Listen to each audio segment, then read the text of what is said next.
With increasing globalization of education and work, it becomes imperative to understand and recognize foreign qualification. To understand what this entails, we've got Ms. Esther Benjamin, CEO of World Education Services.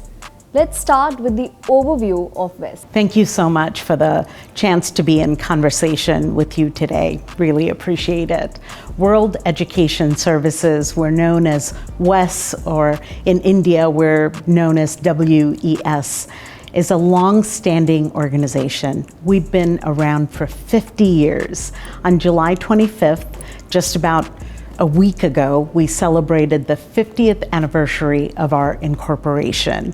Over these decades, we have been dedicated to the success of international students and immigrants from all over the world, particularly those who are coming to North America. Indeed. So what credential evaluation is exactly about? How does that work? We use the word credential, but in different parts of the world, perhaps other words have more resonance. It could be referred to as a degree or a qualification. So what we do is essentially the evaluation of academic qualifications from around the world. We do two things. The first part of the work that we do is to authenticate and verify the qualification as something that the individual has in fact earned. And we make sure that the person has earned that qualification and that they have earned the qualification from an institution that is recognized and that the credential or degree itself is accredited in the country in which they studied. So that is the first part of what we do, the verification and authentication. The second part of what we do is something we refer to as equivalency. And what that means is a comparison of education from one country to the education in the United States or Canada. So we would take a Bachelor of Technology degree from India and compare it to a similar degree in North America and say it is equal to this in this way. So that's what an academic evaluation or a credential evaluation is about.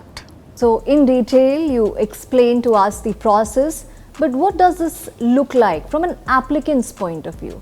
I'm glad you mentioned the word applicant. You know, some businesses deal from one business to another, a B2B, but we are a B2C organization. We're working directly with individuals.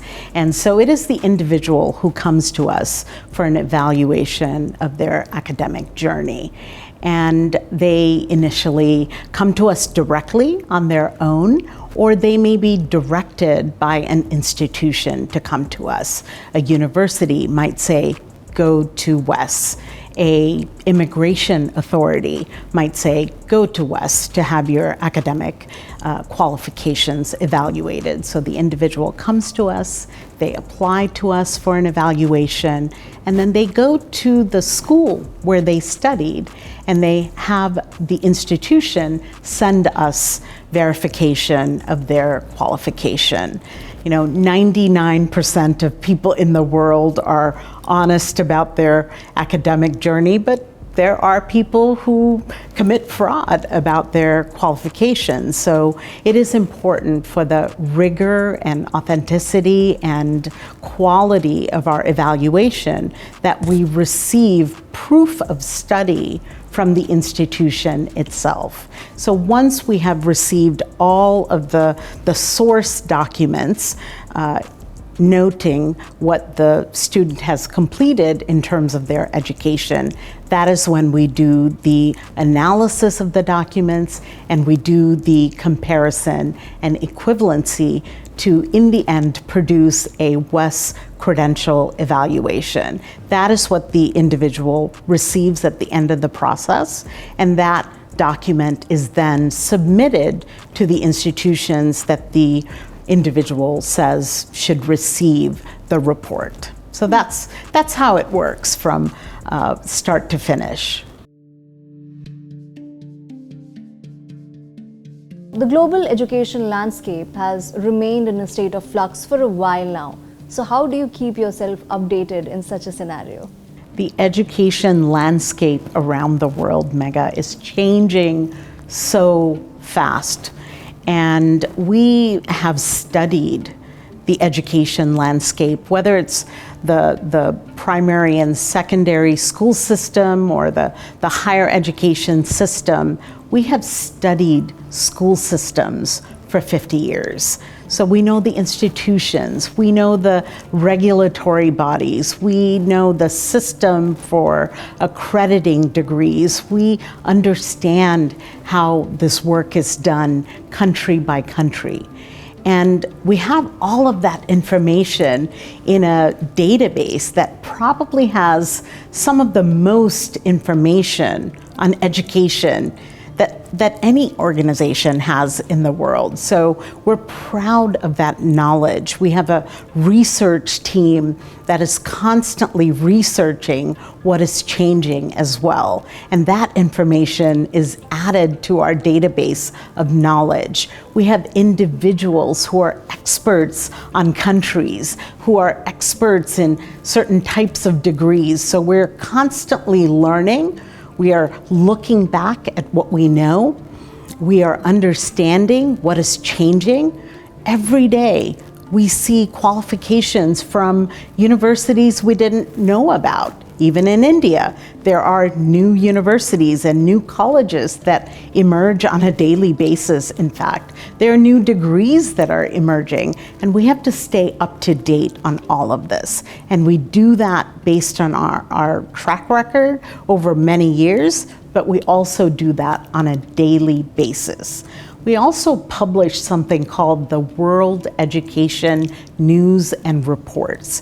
And we've published this since the 1980s. And this is a publication that's subscribed to from all over the world. Regulators and higher education leaders and government officials read this publication.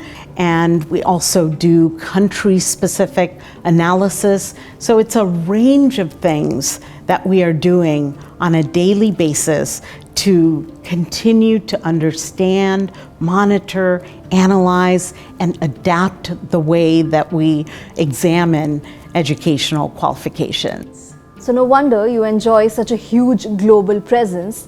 Please acquaint us further with that. Yeah, it is a massive global footprint.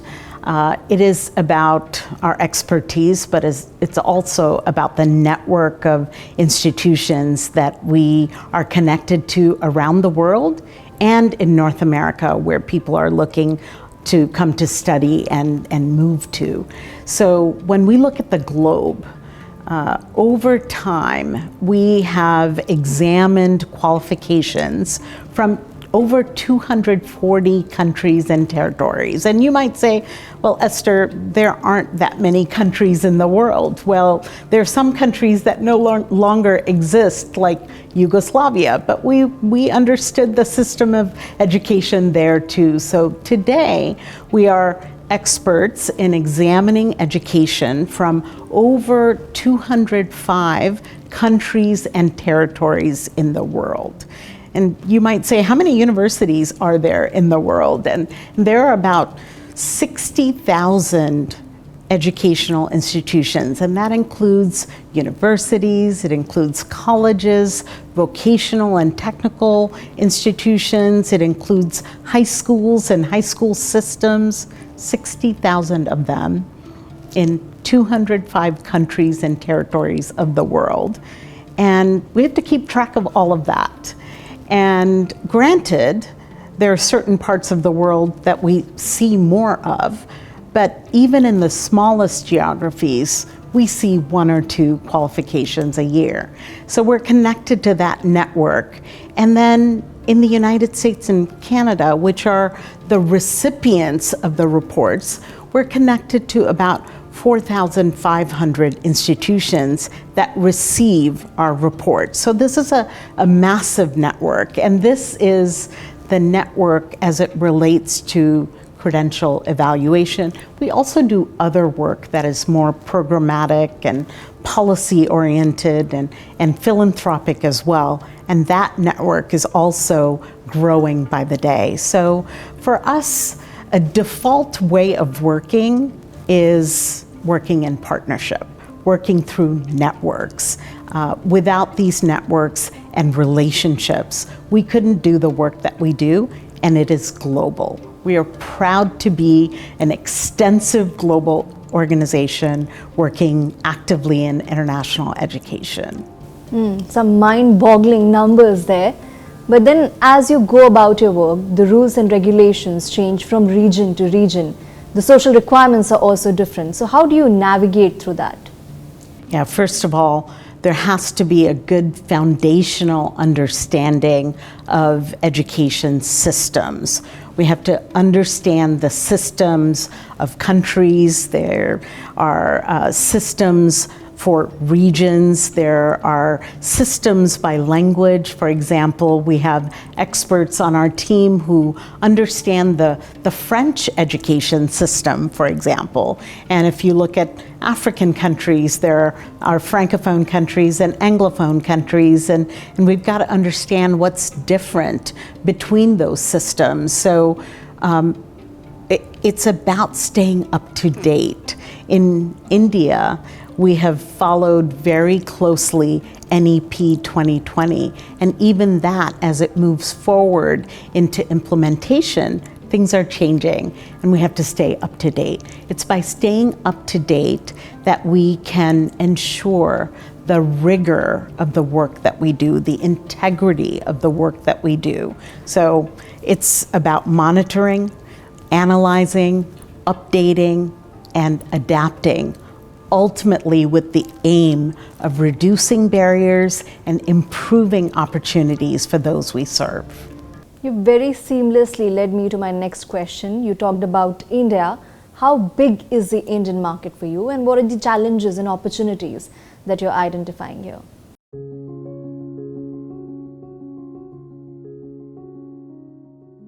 India is a country that I have been engaged in deeply over many years, and as they say, demography is destiny. It's all about population, right?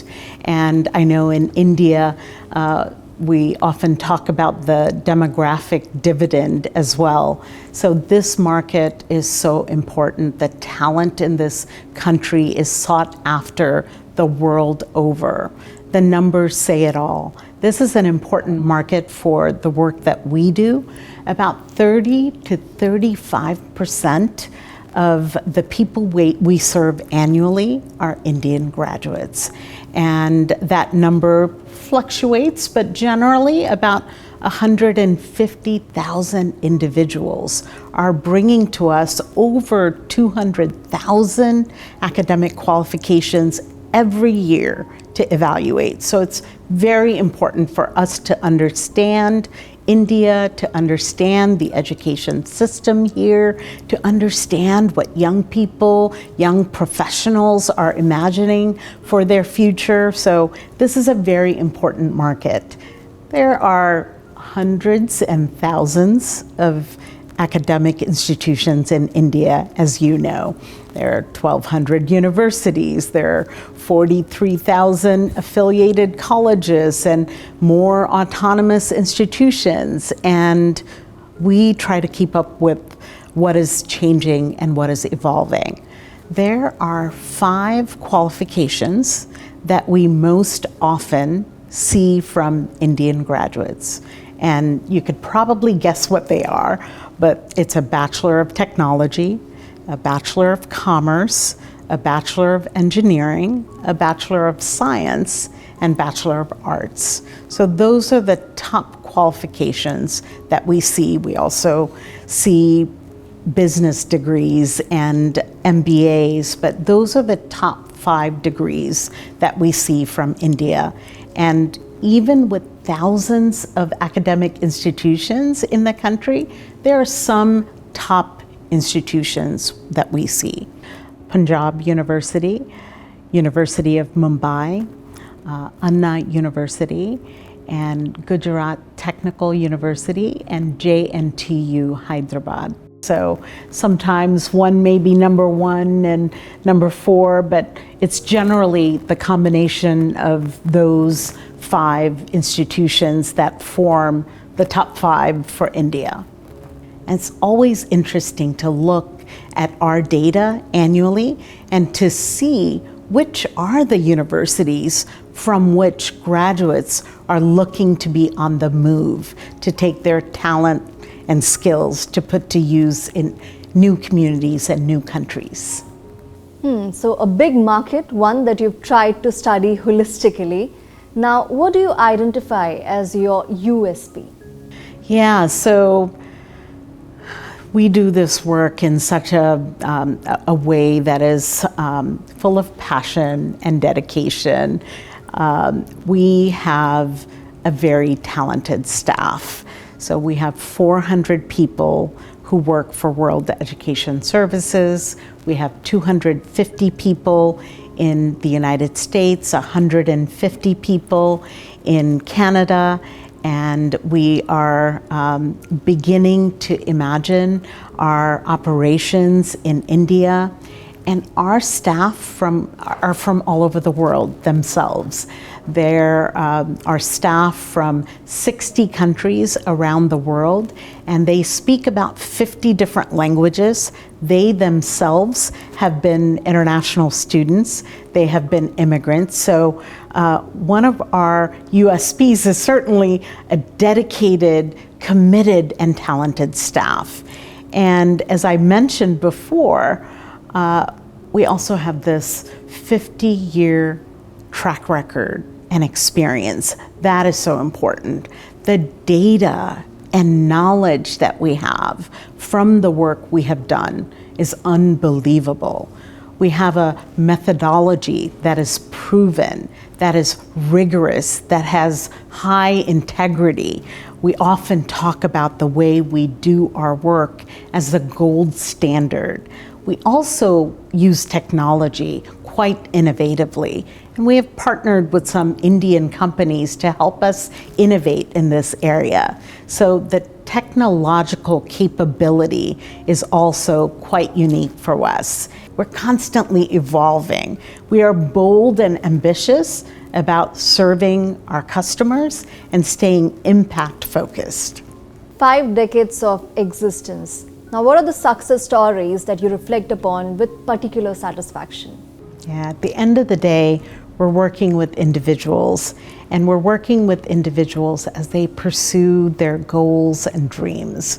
So when we say we've worked with 4.5 million people over all these years, it's 4.5 million dreams for individuals and for families. And there's a individual behind each of those applications. And my team and I often speak about this. This isn't just a credential evaluation.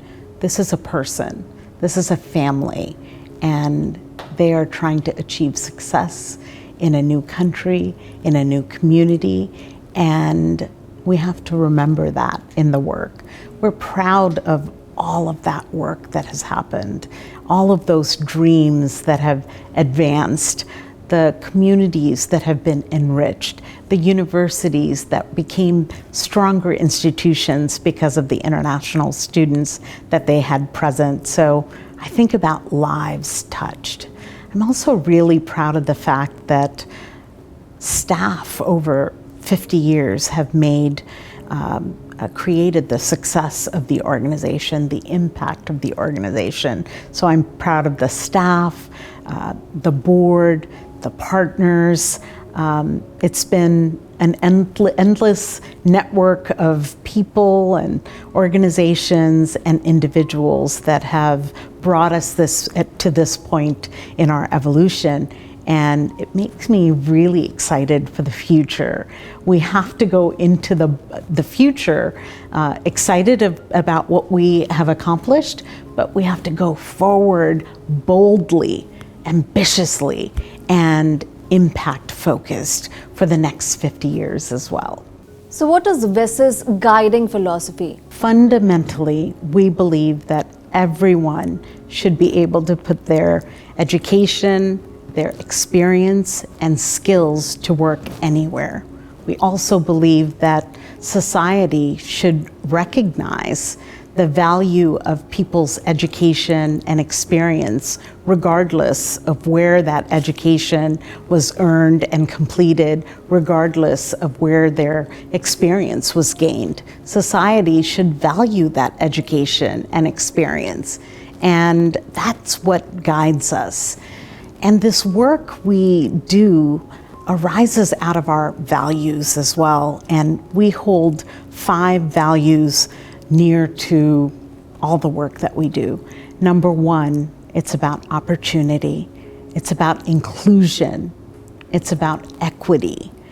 And the last 2 values that guide our work includes expertise and also to be enterprising in all the work that we do. So that's what guides us every day, and that's what motivates and inspires the dedication that I see in our team every single day. So you enlisted these 5 values. How do they align with your philosophy as a leader? This work is so deeply personal to me. I first came to the United States when my father came for his graduate studies for his master's degree, and I was 7 years old. When he completed his studies, we as a family returned to Sri Lanka. We came back in 1982 for my father to pursue his PhD studies. And when he completed his PhD, he returned to Sri Lanka. At that point, I became an international student. And I didn't become a US citizen until years later. So I've often stopped and think about my own journey, and I think about the world.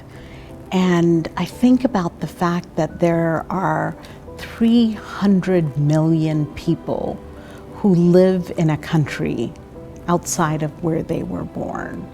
There are 6 million international students in the world, and soon that number will grow to 10 million international students. And sadly, there are 130 million people who are displaced and some who are refugees. So I think about immigrants, I think about refugees, I think about international students, and I feel a connection to each of these groups of individuals. So World Education Services is serving every day international students, immigrants, and refugees. And the experience of all these people is my experience too. It's the experience of my colleagues as well. And that's why we have fire for this work. This is what motivates us. This is what inspires us to be committed to those we serve every single day. Well, that sounds like a person who has lived those experiences, drawn lessons from them, and is making sure that it's easier for anybody in that position. Now, let's talk about the global education space. What are the emerging trends that you're most fascinated with and you think can have a huge impact going ahead? The landscape is definitely so dynamic, and we see this in India and we see this around the world, and there are so many trends that we follow closely, so perhaps I'll highlight just 3 trends that I think are particularly important to highlight. Number 1 would be the internationalization of education, or transnational education, or TNE as some of us in the field refer to it. This includes the incredible mobility of students around the world, students studying in many countries around the world. The numbers are at about 6 million, but that is rapidly rising. People are studying in their regions, people are studying in other continents, and that will continue to be on the rise. We're also seeing really interesting partnerships between universities in different countries, in different regions of the world. We're seeing dual degree programs, we're seeing twinning agreements, and the possibilities, the combinations are endless, and I think we're only at the beginning of seeing what kinds of partnerships will emerge between universities around the world. We're seeing faculty exchanges and on and on.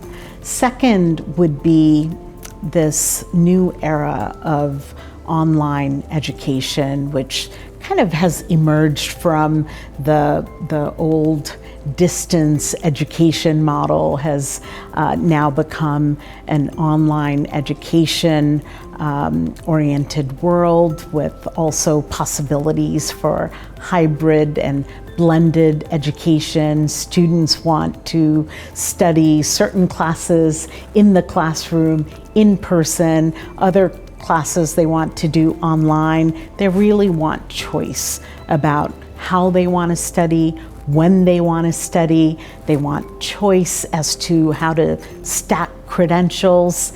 So this is all very different. And pre-pandemic, the change was slow, but the pandemic has now propelled us forward in making learning much more flexible and accessible. So that is all interesting to follow. And of course, everyone is talking about AI and education, and we talk about this often, and experts have said that when AI meets education, what happens is hyper customization and personalization. So all of these trends I would put in that second category of trends that we follow. Last but not least, education and learning is a range of different ways of pursuing your continuous ongoing journey of learning. In the 1970s, you really talked about your academic journey. But today, yes, it's about your academic journey. It's also about vocational education. It's about micro credentials. It's about professional licenses. It's learning while doing an internship and maybe even getting credit for that. It's practical training after you graduate. It's all of that. So education and learning is all encompassing, and it's much more broad than the way we understood learning to be in the past. So those are some of the few things we monitor, but there's a lot more I could speak about. Exciting times ahead. So what is a message that you'd like to leave for the students, for employees, immigrants wanting to study or work abroad? I would say opportunities are endless in the world, whether it's what you want to study, where you want to study, where you want to work, and what goal you want to pursue. Opportunities are truly endless. Take it from me, someone who comes from humble beginnings and had ambition and drive, and also the support of many people along the way and the support of institutions along the way. I truly want to say opportunity is everywhere. Opportunities are endless. Go for it. Pursue it. At the same time, keep in mind that you will face barriers along the way, but there are people there to help you. There are organizations there to help you to access those opportunities. World Education Services is one of those organizations that believes in reducing barriers and improving access to opportunities. So go for it. Your potential is needed in the world. We want you to optimize and realize all your dreams for your life. Endless possibilities, that's probably what WES has epitomized in its 50 years of journey. How do you envision the next 50 years for WES? It's about evolving. It's about innovating. It's about understanding what is changing. We need to stay relevant. We need to identify new solutions to problems that emerge, but stay relevant, stay hungry, stay ahead of the curve, stay bold, and be ambitious. It's not ambition for the organization's sake. It's ambition and boldness to help other dreams come true, to help people to realize their full potential. It was very educative and inspirational to be a part of this interview. Thank you so much, Esther, for speaking with us. Thank you so much for the opportunity to be in conversation.